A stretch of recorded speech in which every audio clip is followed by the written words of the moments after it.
అసలు ఈ ఇమ్మడి రవి ఎవరు? ఐబొమ్మ కథ ఏంటి? పోలీసులు ఎందుకని ఐబొమ్మ మీద అంత సీరియస్గా ఉన్నారు? అండ్ పబ్లిక్ మీమర్స్ కొంతమంది ఎందుకు ఐబొమ్మకి సపోర్ట్ చేసిండ్రు అండ్ ఇమ్మడి రవికి ఎందుకు సపోర్ట్ చేస్తుండ్రు? ఇవన్నీ తెలుసుకునే ముందు ఒక చిన్న రిక్వెస్ట్, ప్లీజ్ మన ఛానల్ని ఎవరైతే సబ్స్క్రైబ్ చేసుకోలేదో వాళ్ళు దయచేసి సబ్స్క్రైబ్ చేసుకోండి అండ్ వీడియోస్కి లైక్ అని సపోర్ట్ చేస్తుండ్రు. ఎందుకంటే ఒక మిడిల్ క్లాస్ ఫ్యామిలీ వాళ్ళు నలుగురు ఉన్నారే అనుకో, వాళ్ళు సినిమాకి వెళ్ళాలంటే తక్కువ పోవడానికి రావడానికి వాళ్ళ ఆటో ఛార్జెస్, ఏదో పాప్కార్న్ ఒక చిన్న కూల్ డ్రింక్తో అట్లా సరిపెట్టుకున్నా కూడా ఒక 1500 రూపీస్ అవుతున్నది ఒక చిన్న మిడిల్ క్లాస్ ఫ్యామిలీకి పోయి రావాలంటే. వచ్చే 20-30 వేల జీతంలల్లా వాళ్ళు అన్నిటితో పాటు ఎంటర్టైన్మెంట్ కూడా కొంచెమన్నా కోరుకుంటారు. వాళ్ళకు పోవడం అవ్వక ఇంట్లో చూద్దామని చెప్పి ఫిక్స్ అయ్యారు. ఇంట్లోనే చూద్దాం పోనీ ఓటీటీస్ దగ్గర తీసుకొని సబ్స్క్రిప్షన్ తీసుకొని చూద్దామని అంటే ఒక్కొక్క ఓటీలో ఒక్కొక్క సినిమా పోతుంది, అన్నీ ఒక దగ్గరికి మాత్రం రావు. ఇది వాళ్ళ బిజినెసా మరి లేకపోతే ఓటీటీలు క్రియేట్ చేసుకున్న వాళ్ళ బిజినెసా? వాళ్ళు డబ్బు పెడుతున్నారు కాబట్టి వాళ్ళ అంటే తీసుకుంటున్నారంటే ఎవరు ఏ బిజినెస్ చేసినా end of the day suffer అవుతుంది మిడిల్ క్లాస్ ఫ్యామిలీ మాత్రమే. అన్ని పంచాయతీల లైఫ్లలో ఉంటే లాస్ట్కి ఒక ఎంటర్టైన్మెంట్ దగ్గరైనా కానీ కనీసం ప్రశాంతంగా చూద్దాం ఒక సినిమా ఒక 3 గంటలు 2 గంటలు టైంపాస్ అవుతుంది, కొంచెం మేము అన్నీ మర్చిపోయి కొంచెం చిల్లు ఉంటాం కదా అని చెప్పి చూద్దామని అనుకుంటే ఈడ కూడా ఈ కమర్షియల్ స్పేస్ ఎంటర్ అయిపోయింది. సో అప్పుడే వాళ్ళకి ఆప్షన్ దొరికింది ఐబొమ్మ. ఫ్రీగా సినిమా వచ్చేస్తున్నది, ఒక్క క్లిక్తో డౌన్లోడ్ అయిపోతుంది. సినిమాని డౌన్లోడ్ చేసుకొని టీవీలో వేసుకొని చూస్తున్నారు. ఆ ఐబొమ్మ ఫ్రీగా ఇవ్వడం వల్ల మిడిల్ క్లాస్ ఫ్యామిలీ ఆ ఐబొమ్మ నుంచి వెళ్ళి డౌన్లోడ్ చేసుకొని సినిమాలు చూడడం స్టార్ట్ చేసిండ్రు. మరి ఎందుకు సపోర్ట్ చేస్తుండ్రు అని అంటే ఐబొమ్మ మధ్యలో సినిమా వాళ్ళకి ఛాలెంజ్ ఇస్తూ ఒక పోస్ట్ రిలీజ్ చేసింది. ఏమని? ఇది కొన్ని ఇయర్స్ బ్యాక్ కొన్ని మంత్స్ బ్యాక్ అటు ఏమని రిలీజ్ చేసిందనంటే, మీరు నా మీద పెట్టే కాన్సన్ట్రేషన్ని మీరు సినిమా బడ్జెట్ల మీద మీ రెవెన్యూ మీద పెట్టి మిడిల్ క్లాస్ ఫ్యామిలీ వాళ్ళకు కూడా సినిమా చూసే అంత చాయిస్ని ఇవ్వండి. మీరు ఎప్పటి వరకు అయితే మారరో అప్పటి వరకు నేను కూడా సినిమాలు వదలడం మానను, నేను కూడా కంపల్సరీ ఇట్లా చేస్తా అని చెప్పి రిలీజ్ చేసింది. వాళ్ళకి ఏం అర్థం కాలేదు. ఇక ఈ ఓటీటీలు ఒక్కదానికొకటి ఇట్లా పెట్టుకుంటా పోతే 10 ఓటీటీలలో 10 సినిమాలు వచ్చినాయి అనుకోండి, చూద్దాము అన్నట్టు ఒక్కొక్క ఓటీకి 200 చొప్పున వేసుకున్నా కానీ 2000 అవుతున్నాయి. ఇంకా కొన్ని ఓటీస్ అయితే 300 ఉన్నాయి, 400, 500 కూడా ఉన్నాయి. అట్లా లెక్కేసుకున్నా 3-4 వేల రూపాయలు అవుతాయి. సో పబ్లిక్ సపోర్ట్ చేయడానికి ఐబొమ్మకి ఇది రీజన్. అసలు ఐబొమ్మ ఎక్కడి నుంచి స్టార్ట్ అయింది? ఐబొమ్మ స్టార్ట్ అయింది ఓన్లీ సైడ్గా కాదు, అది సృష్టించిన సామ్రాజ్యం ఎవరిది తెలుసా? ఇమ్మడి రవి. ఆయన ఓన్లీ ఒక సైట్ని క్రియేట్ చేసి అట్లా లాంచ్ చేసి చేయలే. ఐబొమ్మ అనే కాన్సెప్ట్ మీద ఒక సామ్రాజ్యాన్ని, ఒక కింగ్డమ్ని స్థాపించాడు. అరేబియన్ దీవులల్లో దీని హెడ్ ఆఫీస్ పెట్టుకొని కూర్చున్నాడు. ఇంకేడికేం దొరుకుతాడు? ఆయన వీడియోస్, ఆయన పెట్టిన వీడియోస్ ప్రతి ఒక్కటి మన ఇంటి దాకా ఎట్లా రీచ్ అవుతుందంటే ఆయనకున్న వింగ్స్, ఆయనకున్న రూట్స్, ఆయనకున్న కనెక్షన్స్, ఆయన ఎంప్లాయ్మెంట్ ఆ లెవెల్లో పెట్టి నడిపిస్తున్నాడు. ఆయన సర్వర్స్ మీద ఫేక్ సర్వర్స్ క్రియేట్ చేసుకుంటా అందరి దగ్గరికి రీచ్ అయిపోయాడు. ఈయన దొరకకపోవడానికి కూడా రీజన్ ఏంది తెలుసా? ఆయన ఆషామాషా మనిషి కాదు, ప్రొఫెషనల్ హ్యాకర్ ఆయన ఇమ్మడి రవి. ఈయన వేరియబుల్ల పైన డిపెండ్ అవ్వకుండా సినిమాలు ఎప్పుడైతే మనం ఏమనుకుంటున్నాం ఏదో థియేటర్ నుంచి వెళ్ళి రికార్డ్ అయినది మనకి వాళ్ళకి సర్వర్కి వెళ్తుంది, వాళ్ళ అక్కడి నుంచి అప్లోడ్ చేసుకుని మనం చూస్తున్నామని. ఆయన అక్కడనే కాదు, ఎవడు ఇవ్వకపోతే కూడా ఈయన ప్రొఫెషనల్ హ్యాకర్ కాబట్టి వీళ్ళు స్టోరేజ్ ఎక్కడైతే పెడుతుండ్రో సినిమాని దాన్ని కూడా బ్రేక్ చేసి అందులోకనే డైరెక్ట్ హెచ్డి సినిమాలు తీసుకొచ్చుకొని కూడా వేసేసుకుంటాడు. అంత టాలెంటెడ్ పర్సన్ ఈ ఇమ్మడి రవి. అవునన్నా, మరి ఈయనకి ఇంత నెట్వర్క్ ఉన్నది, ఈయన కింద ఎంప్లాయ్మెంట్ ఉన్నది, ఈ సర్వర్స్ ఉన్నాయి అంటున్నావు, ఇవన్నిటికీ పైసలు కావాలి కదా, మరి ఎట్లా పే చేస్తాడు ఆయన? ఆయన అయితే మనకు ఫ్రీగా ఇస్తున్నాడు కదా. చెప్తా. ఆయన మనకు ఫ్రీగానే సినిమా ఇస్తున్నాడు. ఎట్లా తెలుసా?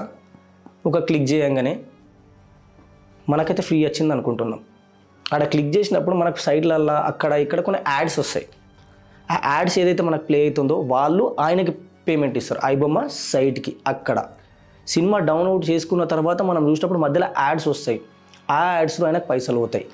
అట్లాంటి యాడ్స్ త్రూ ఆయనకు వచ్చిన పైసాతో ఆయన సర్వర్లకి రెంటల్స్ కానీ లేకపోతే ఆయన కింద పనిచేసే వింగ్స్కి శాలరీస్ కానీ వాళ్ళందరికీ ఆ పైసా నుంచి వెళ్ళి రొటేట్ చేస్తున్నారు. థర్డ్ పాయింట్, పోలీసులు ఈ ఇమ్మడి రవి మీద ఐబొమ్మ మీద ఎందుకంత సీరియస్ ఉన్నారు అంటే, గతంలో కొంచెం మనం బ్యాక్ వెళ్తే ఒక 1 year 6 months కింద మనం బ్యాక్ వెళ్తే ఇమ్మడి రవి ఐబొమ్మ నుంచి వెళ్ళి ఒక పోస్ట్ వదిలిండు. ఏమని,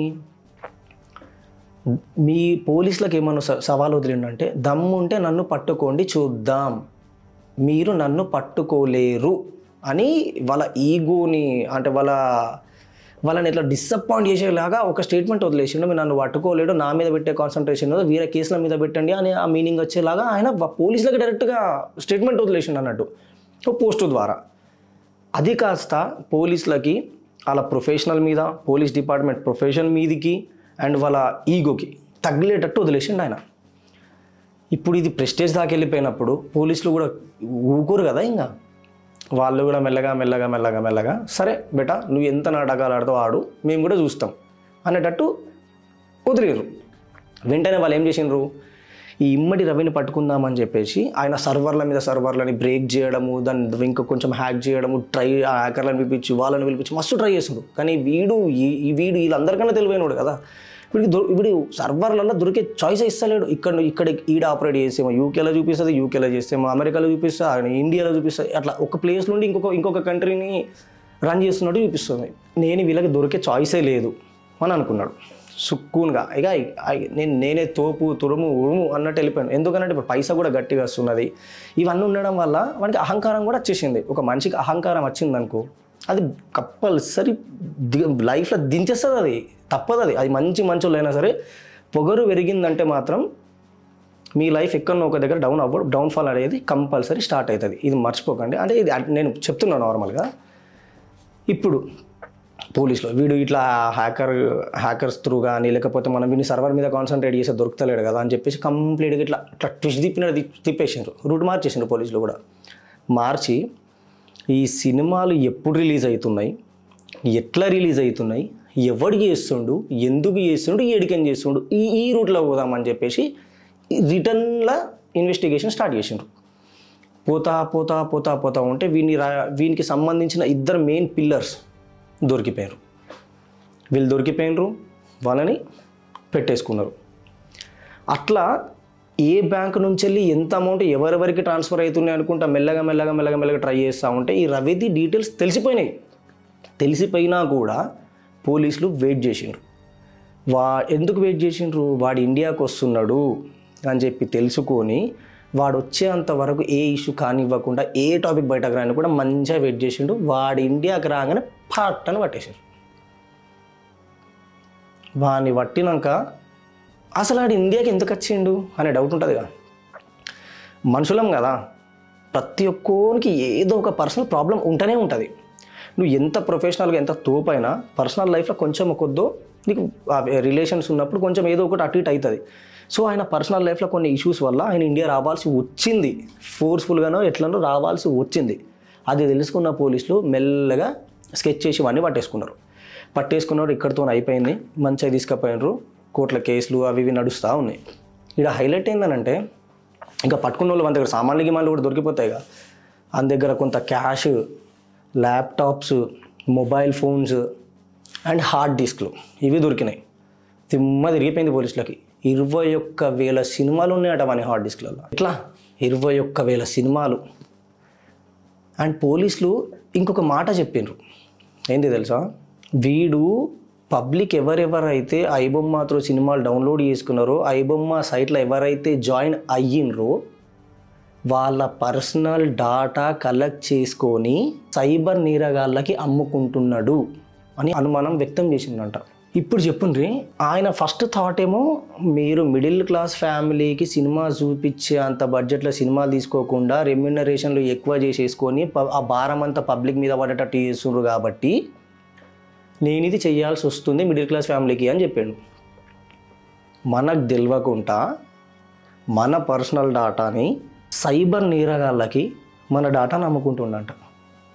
ఇన్ కేస్ ఇది నిజమైతే సైట్ ఓపెన్ చేసిన ప్రతి ఒక్కళ్ళు మీరు ఫిక్స్ అయ్యండి కదండ్రిగా, ఇల్లీగల్ సైట్స్ ఎప్పటికైనా ఇల్లీగల్ చేసే దందాలు చేసేటోడైనా ఇల్లీగల్ సైట్ చూసేటోడికైనా ఎప్పటికైనా ఎఫెక్ట్ పడుతుంది, 110% ఎఫెక్ట్ ఉంటుంది. పోలీసులు ఈ కోణంలో ఎంక్వైరీ చేస్తూ ఇట్లాంటిది బయటకు తీసుకొచ్చారు. సరే, వీడిని పట్టేసుకున్నారు, ఐబొమ్మ ఆగిపోయింది. పైరసీ ఆగిపోతుందా? ఆగుతుందా అని అనుకుంటున్నారా? నాకైతే నువ్వు అనిపిస్తున్నది. ఎందుకు చెప్పాలన్నా, ఈ ఇమ్మడి రవి ఒక్కోడే కదా, ఇట్లాంటి వాళ్ళు ఇంకెంతమంది ఉన్నారని మనకెట్లా తెలుస్తుంది? తెలియదు. ఇప్పుడు ఈడు పోయిండు ఇంకొకటి వస్తాడు, వాడు పోయిండు ఇంకొకటి వస్తాడు, ఇదంతా ఇది రెగ్యులర్ ప్రాసెస్ జరిగేదేమో అన్నట్టు నాకు అనిపిస్తున్నది. దీన్ని ఆపాలా అంటే డిపార్ట్మెంట్ వాళ్ళు, గవర్నమెంట్ కూడా, ఇండస్ట్రీ కూడా. ఇప్పుడు మనం హై బడ్జెట్ సినిమాలు తీస్తున్నాము, ఈ టెక్నాలజీ ఇంత యూజ్ చేస్తున్నాం కాబట్టి ఇంత రేట్ అయిపోయింది అని మనం చెప్తున్నాం. కానీ మిడిల్ క్లాస్ ఫ్యామిలీలను కూడా కొంచెం దృష్టిలో పెట్టుకొని ఆ టికెట్ రేట్స్ అనేటివి కొంచెం అవైలబుల్ ఉండేటట్టు చూస్తే కొంచెం బెటర్. అట్లనే సినిమా థియేటర్ పోనోడు ఓటీటీలన్నా చూస్తాడు. కానీ మరీగా మీరు ఇదో ఇష్టం వచ్చినట్టు ఆ ఓటీటీకి అటు అమ్మేసుకొని ఇటు ఇచ్చేసి అటు ఇచ్చేసి అలా 10 సినిమాలు 10 ఓటీటీలలో పెడితే చూడాలనుకున్నాడు ఎట్లా చూస్తాడు? ఇప్పుడు మీ బిజినెస్ కోసం మీరు చేసుకుంటున్నారేమో, బట్ ఇక్కడ మిడిల్ క్లాస్ ఫ్యామిలీ గురించి వెళ్ళి కూడా కొంచెం ఆలోచించి మీరు ఏదో ఒక సొల్యూషన్ని తీసుకొస్తే జెన్యున్గా పబ్లిక్ కూడా అట్లాంటి సైట్స్కి పోరు. పబ్లిక్ మస్తు మంచోళ్ళు అన్న, అట్లా చేయొద్దు అని అనుకుంటారు. కానీ అట్లాంటి ప్రాబ్లమ్స్ క్రియేట్ అవ్వడం వల్ల ఇట్లాంటి పనులు చేయాల్సి వస్తుంది పబ్లిక్ కూడా. ఇక్కడ పబ్లిక్ కూడా నేను తప్పు కరెక్ట్ అని కూడా నేను జడ్జ్ చేయ, అండ్ వాంది తప్ప రైట్ అనేది కూడా నేను జడ్జ్ చేయ. అది మొత్తం పోలీసులు చూసుకుంటారు, ఇక అది డిపార్ట్మెంట్కి, సినిమా వాళ్ళకే వదులుతాం. కాకపోతే మిడిల్ క్లాసులను కూడా దృష్టిలో పెట్టుకొని ఓటీటీస్ కూడా కొంచెం అది ఎట్లయితే బాగుంటుంది అని సినిమా ఇండస్ట్రీలో కూడా డిస్కస్ చేసుకుని ఏదైనా కొత్త ఓటీటీ తీసుకొచ్చి అన్ని సినిమాలు తెలుగు మొత్తం దాంట్లోనే వదులుతారా, ఇట్లా ఏం చేస్తారా అనేది మీరు ఒకసారి ఆ సొల్యూషన్ని చూడండి.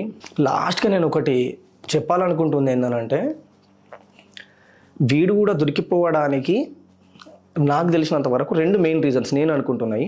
ఒకటి, ఆ పైసలు ఎక్కువ రావడం వల్లనో వానికి ఆ యాటిట్యూడ్, ఆ గర్వం పెరిగిపోవడం వల్ల, నెత్తికెక్కిపోవడం వల్ల వాడు పోలీసులకి ఛాలెంజ్ చేసడాలు, గవర్నమెంట్కి ఛాలెంజ్ చేసడాలు, ఇండస్ట్రీలకి ఛాలెంజ్ భయపెట్టడాలి, ఇవి చేయడం ఒకటి.